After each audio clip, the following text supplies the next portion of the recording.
പിതാവായ ദൈവത്തോടുള്ള ഇഷ്ടത്താലും ദൈവഹിതം സമ്പൂർണമായി ഈ ഭൂമിയിൽ നിവർത്തീകരിച്ച ഞങ്ങളുടെ ക്രിസ്തുവെ, മാതൃകകൾ അനുകരിക്കുവാനും കാൽച്ചുവടുകൾ പിന്തുടരുവാനും ഈ ലോകത്ത് അനുഗ്രഹമായൊരു മാതൃകയായി ഇന്നും എന്നും നിലകൊള്ളുന്ന ദൈവകൃപയുടെ മുൻപിൽ ഞങ്ങൾ വിനയപ്പെടുകയാണ്.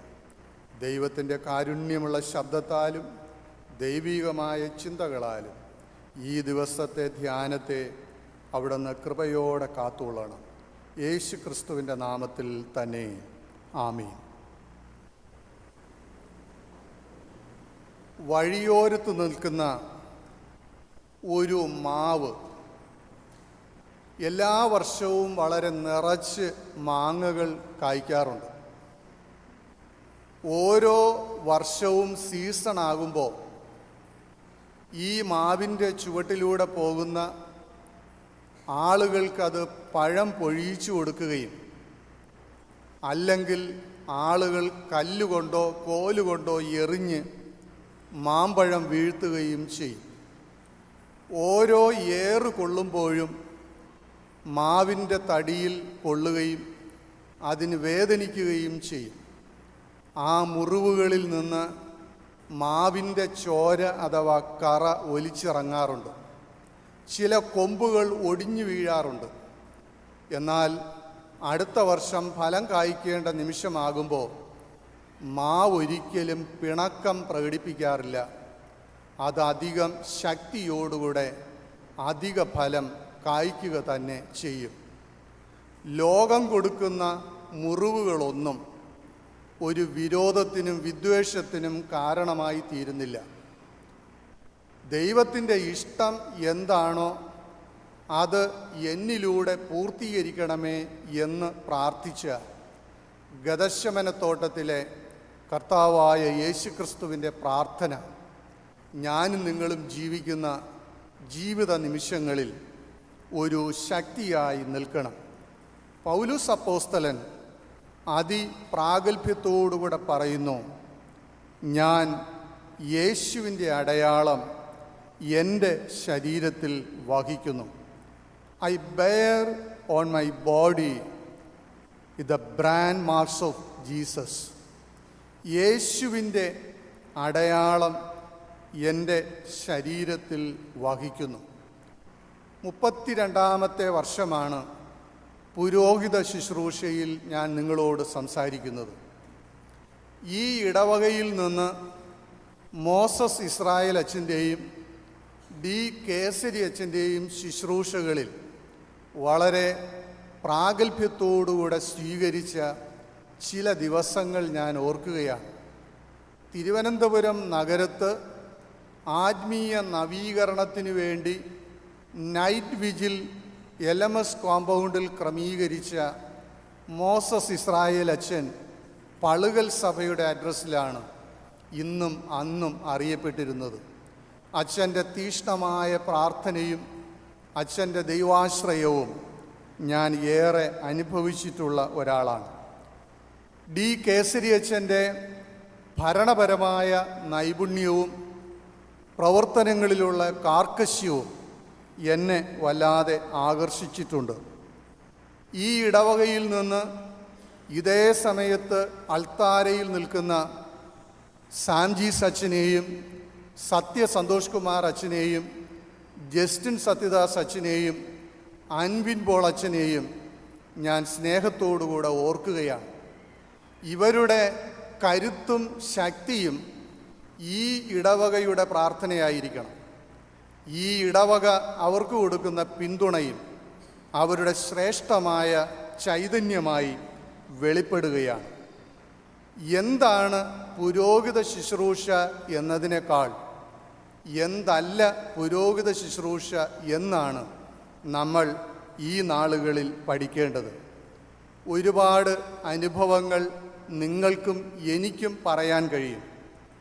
ഈ ഇടവകയുടെ 1ാമത്തെ പാഴ്സണേജ് പ്രതിഷ്ഠിച്ച സമയത്ത് ഇവിടെ ശുശ്രൂഷകനായിരുന്ന DS പാലയൻ അച്ഛൻ്റെ ശുശ്രൂഷയോട് ചേർന്നാണ് 1990 പ്രൊബേഷണറായി വൈദിക പഠനം കഴിഞ്ഞ് ഞാൻ നിയോഗിക്കപ്പെടുന്നത്.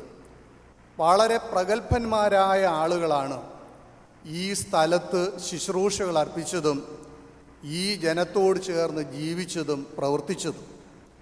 ഒരു പുരോഹിതൻ നിയോഗിക്കപ്പെടുന്ന നാൾ മുതൽ അടുത്ത സ്ഥലത്ത് പോകാൻ പറയുന്നതുവരെ ഒരു ഇടവകയിൽ താമസിക്കുകയോ പ്രവർത്തിക്കുകയോ ചെയ്യും. അത് ഈ ഇടവകയുടെ പ്രാർത്ഥനയുടെ ശക്തിയിൽ ആയിരിക്കണം. ഈ ഇടവക വിസ്തൃതി എത്രയുണ്ടെന്ന് ചോദിച്ചാൽ ചില അടിക്കണക്കുകൾ നമുക്ക് പറയാൻ കഴിയും, ചില ക്യൂബിക് മീറ്ററുകളുടെ കണക്ക് നമുക്ക് പറയാൻ കഴിയും, ചില ഹൈറ്റും വിഡ്ത്തും നമുക്ക് പറയാൻ കഴിയും. പക്ഷേ ഈ ഇടവകയുടെ ആഴം എത്രയുണ്ടെന്ന് ചോദിച്ചാൽ കരഞ്ഞ് കണ്ണുനീരോടെ നിലത്ത് വീഴുന്ന ജനത്തിൻ്റെ അനുഗ്രഹത്തിൻ്റെ ശക്തി എത്രയുണ്ടെന്ന് തിരിച്ചറിയുന്നിടത്താണ്. ഒരേറെറിഞ്ഞാൽ ഒരു മുറിവുണ്ടാക്കാം, ഒരു അടി അടിച്ചാൽ ഒരു പാടുണ്ടാകാം, ഒരു അസഭ്യമായ വാക്ക് പറഞ്ഞാൽ അവൻ്റെ മനസ്സിനെ നൊമ്പരപ്പെടുത്താം. മാവു മരം പറഞ്ഞതുപോലെ അടുത്ത വർഷം അടുത്ത നിമിഷം ഫലം കായ്ക്കേണ്ടി വരുമ്പോൾ ഞാൻ ഉപദ്രവിക്കപ്പെട്ടവനാണെന്ന് പരിതപിക്കാതെ അധിക ഫലം കൊടുക്കാൻ മാവു മരം ശക്തിയാർജിക്കുകയാണ്. ഈ ഇടവകയിലെ എല്ലാ കുടുംബങ്ങളോടും എല്ലാ ജീവിതങ്ങളോടും ചേർന്ന് ദൈവത്തിൻ്റെ അടയാളം വഹിക്കുന്ന അനുഭവങ്ങളായി മാറുകയാണ്. ഞാൻ ഈ കഴിഞ്ഞ 2-3 ആഴ്ചകളായി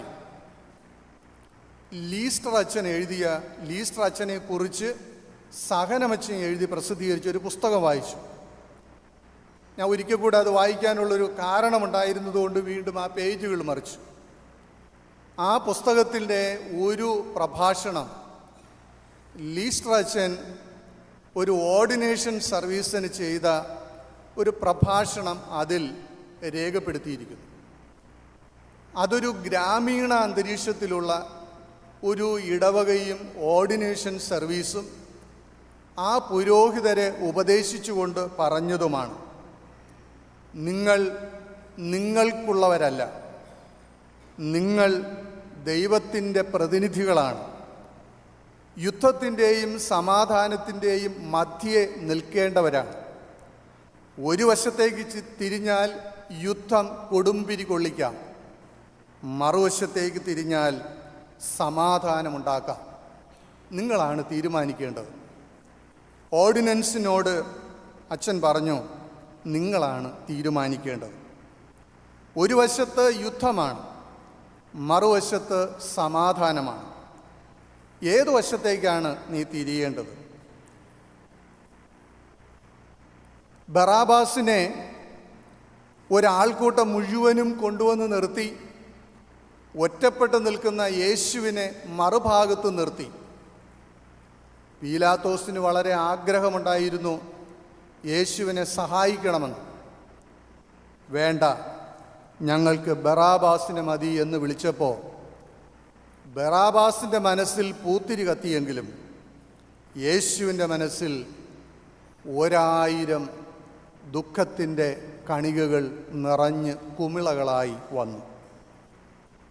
മറ്റൊരു അനുഭവം ഞാൻ ഓർമ്മിക്കുന്നത്, എൻ്റെ ഒരു പ്രൊബേഷൻ സമയത്ത് ഈസ്റ്റ് കേരള മഹാ ഇടവകയിലുള്ള ഏറ്റവും സീനിയറായ ഒരു അച്ഛനോടൊപ്പം 3 ആഴ്ച താമസിച്ച് ശുശ്രൂഷകളിൽ ഞാൻ പങ്കുചേർന്നു. ഒരു ആരാധനയുടെ മധ്യേ അദ്ദേഹം തിരുവത്താഴം സെർവ് ചെയ്തുകൊണ്ട് നിൽക്കുമ്പോൾ അതിൻ്റെ ഒരു ഡ്രോപ്പ് തറയിൽ വീണു. അന്ന് ഈ പാത്രത്തിൽ നിന്ന് സ്പൂണ് കൊണ്ട് ഓരോരുത്തരുടെ അധരങ്ങളിലേക്ക് പകർന്നു കൊടുക്കുന്ന ഒരു രീതിയാണ് അവിടെ സ്വീകരിച്ചിട്ടുള്ളത്. നമുക്ക് ഇൻഡിവിജ്വൽ കപ്പാണ്.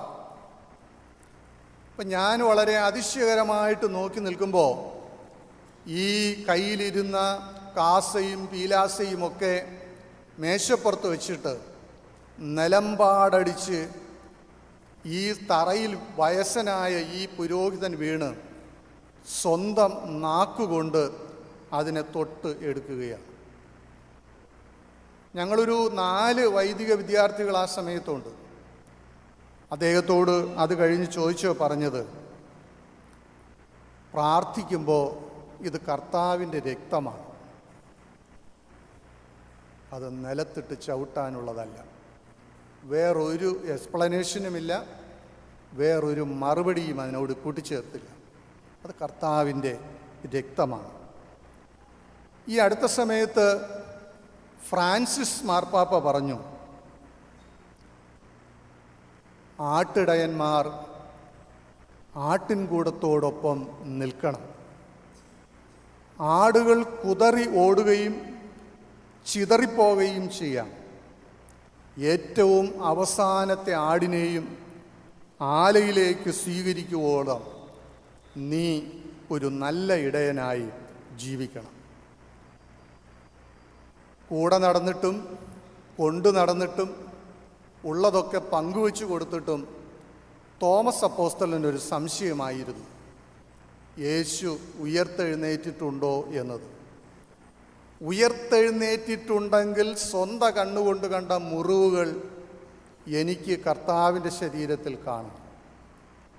സംശയമാണോ, ആശങ്കയാണോ, അധൈര്യമാണോ തോമസ് അപ്പോസ്തലനെ അതിന് പ്രേരിപ്പിച്ചത് എന്ന് പറയാൻ കഴിയുന്നില്ല.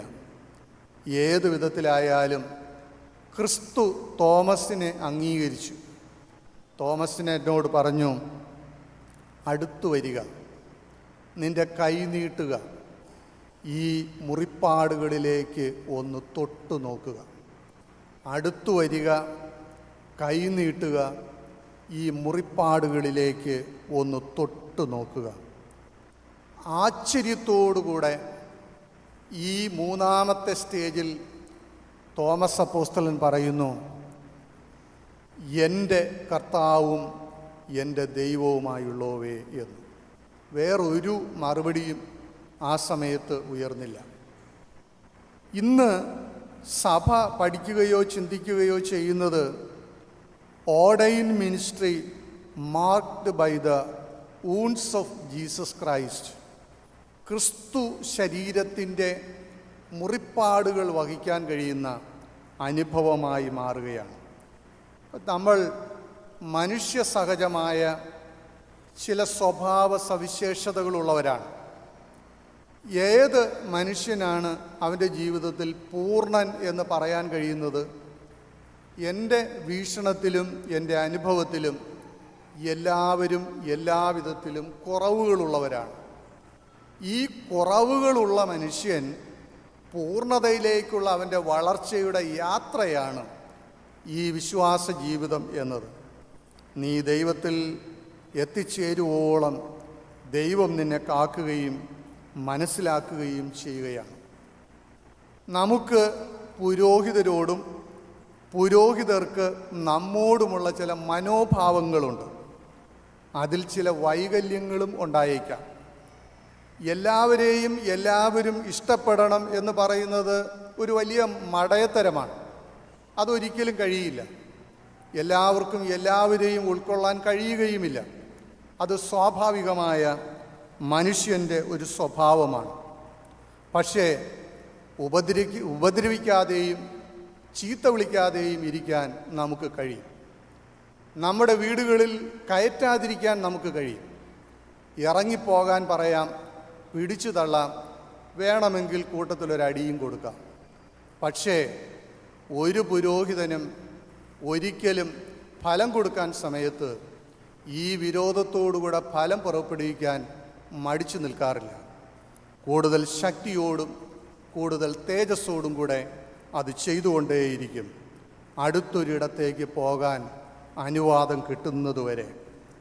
ദൈവത്തിൻ്റെ കുരിശടയാളം ഓരോ വിശ്വാസിയുടെ ജീവിതത്തിലും ഉണ്ട്. പുരോഹിതൻ വേർതിരിക്കപ്പെട്ടവനല്ല.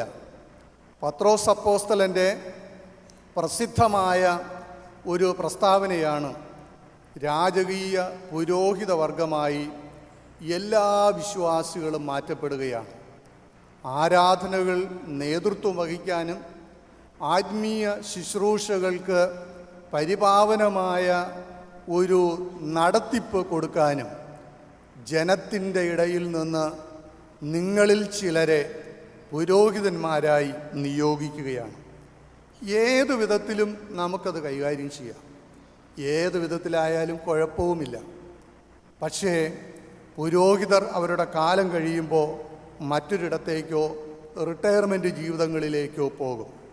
നിങ്ങൾ ഈ സ്ഥലത്ത് താമസിക്കേണ്ടവരും ഒരു കുടുംബത്തിലെ അംഗങ്ങളും പല ആവശ്യങ്ങളിൽ ഒരുമിച്ച് നിൽക്കേണ്ടവരുമാണ്.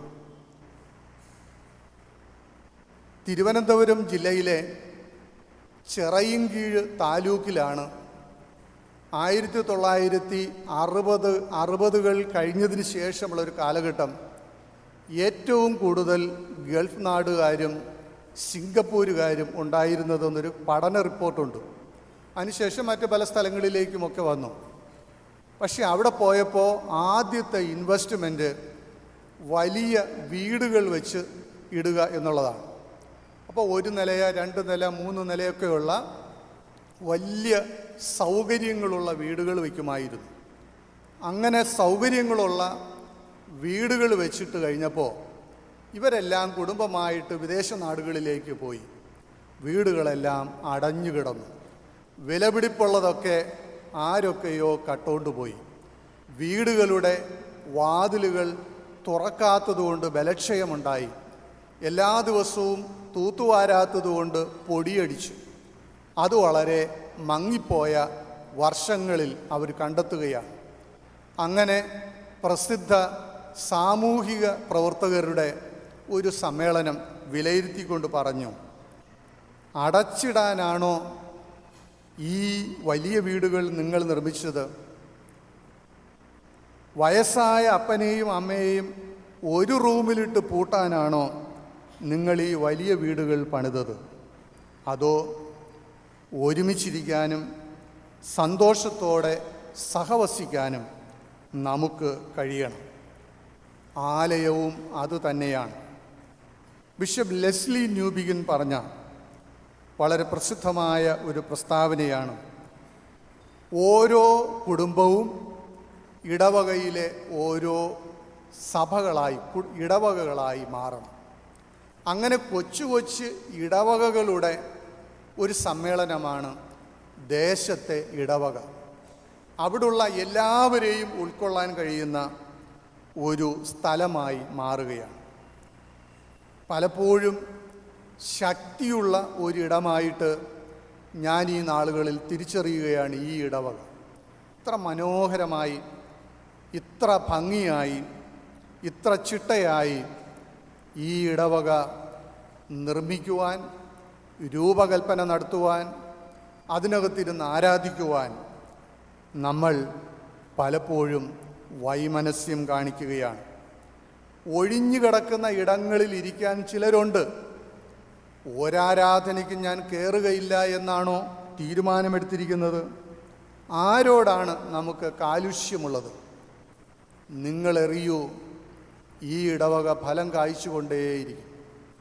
നിങ്ങളെത്ര ആക്രോശിച്ചാലും ഇടവക പ്രതികരിക്കാറില്ല.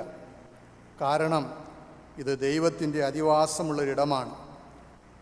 അതുകൊണ്ട് പാശ്ചാത്യ നാടുകളിലെ ഇടവകകളുടെ മൂല്യച്യുതിയെക്കുറിച്ച് പരാമർശിക്കുന്ന ഒരു ലേഖനത്തിൽ ഓരോ ഇടവകയുടെ ചുവരുകളിലും ഒരുപാട് മുറിപ്പാടുകളുണ്ട്, വേദനയുടെ നിലവിളികളുണ്ട്, ചില മാരകമായ മുറിവുകളുണ്ട്. അതാ ദേശത്തെ ജനത്തോടുള്ള ഇടവകയുടെ സ്നേഹവായ്പകളാണ്. സ്ത്രൈണ ആത്മീയത എന്നൊരു പുസ്തകമുണ്ട്. ആ പുസ്തകത്തിൽ ഫെമിനൈൻ തിയോളജി, ആ പുസ്തകത്തിൽ ഗ്രന്ഥകർത്താവ് മാതൃത്വത്തെ ഒരാലയമായി വിശേഷിപ്പിക്കുന്നുണ്ട്. ആ ആലയത്തെ അമ്മയുടെ ഗർഭപാത്രത്തോട് താരതമ്യം ചെയ്ത് പറയുന്നൊരു ഭാഗത്തൊരു പ്രസ്താവന പറയുന്നുണ്ട്. ഒരമ്മ ഒരു കുഞ്ഞിനെ പ്രസവിച്ചു കഴിഞ്ഞാൽ അമ്മയുടെ ഉദരത്തിൽ ചില പാടുകൾ ഉണ്ടാകാറുണ്ട്.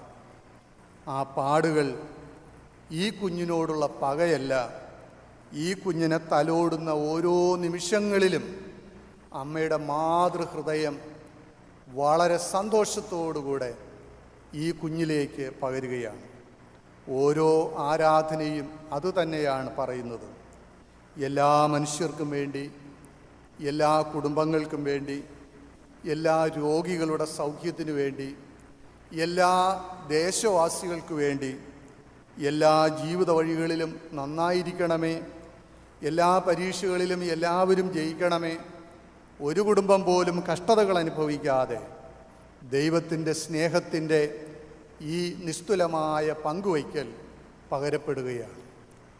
1965 കിരാതരായ പട്ടാളക്കാരുടെ വെടിയേറ്റ് മരിച്ച ബിഷപ്പ് റൊമേറയോ കുറിച്ച് ഒരുപക്ഷെ നിങ്ങൾ വായിച്ചിരിക്കും. അൾത്താരയിൽ തിരുവത്താഴം കർത്താവിൻ്റെ ശരീരരക്തങ്ങളെ ഉയർത്തി പ്രാർത്ഥനയുടെ നിമിഷങ്ങളിൽ എതിർവശത്ത് നിന്ന പടയാളി വെടിയുണ്ട ഉതിർത്ത് ബിഷപ്പ് റൊമേറയോ അൾത്താരയിൽ മരിച്ചു വീഴുന്നു. കയ്യിലിരുന്ന യേശുവിൻ്റെ രക്തത്തിൻ്റെ പാത്രം ആ അൾത്താരയിൽ തൂകി ഒഴുകുകയാണ്. കൂട്ടത്തിൽ ബിഷപ്പ് റൊമേറയോ എന്ന പച്ച മനുഷ്യനായ പുരോഹിതൻ്റെ രക്തവും ചേർന്ന് ഒഴുകുകയാണ്. ചോരയൊഴുകി, ജീവൻ അസ്തമിച്ചു, നിശ്ചലമായി. ആയിരക്കണക്കിന് ആളുകൾ പട്ടാളക്കാർക്കെതിരെ അണിനിരക്കുവാൻ, ശക്തിയോടെ നിൽക്കുവാൻ കാരണമായി. ബിഷപ്പ് റൊമേറയുടെ ജീവിതത്തിൽ അതിനു മുൻപ് ഒരുപാട് അടയാളങ്ങളുണ്ടായിരുന്നു. അടികൊണ്ടതിൻ്റെയും ജയിലിൽ കിടന്ന് ശിക്ഷ അനുഭവിച്ചതിൻ്റെയും വേദനാജനകമായ ചില അടയാളങ്ങളുണ്ടായിരുന്നു. ബിഷപ്പ് റൊമേറയോ പ്രാർത്ഥനാപൂർവം പറഞ്ഞവസാനിപ്പിക്കുന്നത്, ഈ അൾത്താരയുടെ ഉള്ളിൽ പ്രവേശിച്ച് നിൽക്കുമ്പോൾ ഈ 100-200 വരുന്ന ആളുകളുടെ പ്രാർത്ഥന ഉയരേണ്ട നിമിഷങ്ങളിൽ അവരുടെ പ്രാർത്ഥനയുടെ തീവ്രതയാണ് പുരോഹിതനെ കനലിൽ ആളിക്കത്തുവാൻ ശക്തിപ്പെടുത്തുന്നത്. കനലെരിയണമെങ്കിൽ ഊതിക്കൊടുക്കാൻ ഒരു സോഴ്സ് വേണം. ആ ഊതിക്കൊടുക്കലാണ് സഭയുടെ പ്രാർത്ഥന. സഭ എപ്പോൾ പ്രാർത്ഥന നിലയ്ക്കുന്നുവോ പുരോഹിതൻ നിരർത്ഥകമായി മാറുന്നു, അധരജൽപ്പനങ്ങളായി മാറുകയാണ്. ഞാൻ യേശുവിൻ്റെ അടയാളം എൻ്റെ ശരീരത്തിൽ വഹിക്കുന്നു. ഒരു പുരോഹിതൻ സഭയിൽ നിന്ന് പ്രതീക്ഷിക്കുന്നത് നിങ്ങളുടെ പ്രാർത്ഥനയും നിങ്ങളുടെ സൗഹൃദപൂർണമായ സമീപനങ്ങളുമാണ്. തെറ്റുകൾ, ആക്രോശങ്ങൾ, ഉപദ്രവങ്ങൾ എല്ലാം മാനുഷികമായ ഒരു വശം മാത്രം. ഏറുകൊള്ളും തോറും അധിക ഫലം കൊടുക്കുന്ന കർത്താവിൻ്റെ ജീവിതത്തിൻ്റെ അനുഭവം നാം എല്ലാവരുടെ ജീവിതത്തിലും ഉണ്ടാകണം. ഈ വിഷയത്തെക്കുറിച്ച് ഈ ദിവസം കൂടുതൽ പറയാനായിട്ട് ഞാൻ ശക്തനുമല്ല. ഞാൻ എന്നെ ദൈവത്തിൻ്റെ കരങ്ങളിൽ വിനയപ്പെടുത്തുകയാണ്. ദൈവം ഇതുവരെയും നിലനിർത്തിയെങ്കിൽ മരിക്കുന്നതുവരെ ഈ ശുശ്രൂഷയിൽ തുടരാൻ എന്നെ സമർപ്പിച്ചുകൊണ്ടും നിങ്ങളെല്ലാവരുടെ പ്രാർത്ഥന ആവശ്യപ്പെട്ടുകൊണ്ടും ഞാൻ എൻ്റെ വാക്കുകളെ അവസാനിപ്പിക്കുന്നു. ദൈവം നമ്മെല്ലാവരെയും അനുഗ്രഹിക്കുമാറാകട്ടെ. ആമീൻ. ഒന്നുമില്ലായ്മയിൽ നിന്നെന്നെ ദൈവത്തിൻ്റെ ഛായയിൽ സൃഷ്ടിച്ചു, നിത്യമായി സ്നേഹിച്ച് എന്നെ നിൻ്റെ പുത്രനെ തന്നു രക്ഷിച്ചു നീ. നമുക്ക് എഴുന്നേറ്റ് നിന്ന് ക്രിസ്തീയ ആരാധനാ പാട്ടുപുസ്തകത്തിലെ 513 പാട്ട് ചേർന്ന് പാടാം.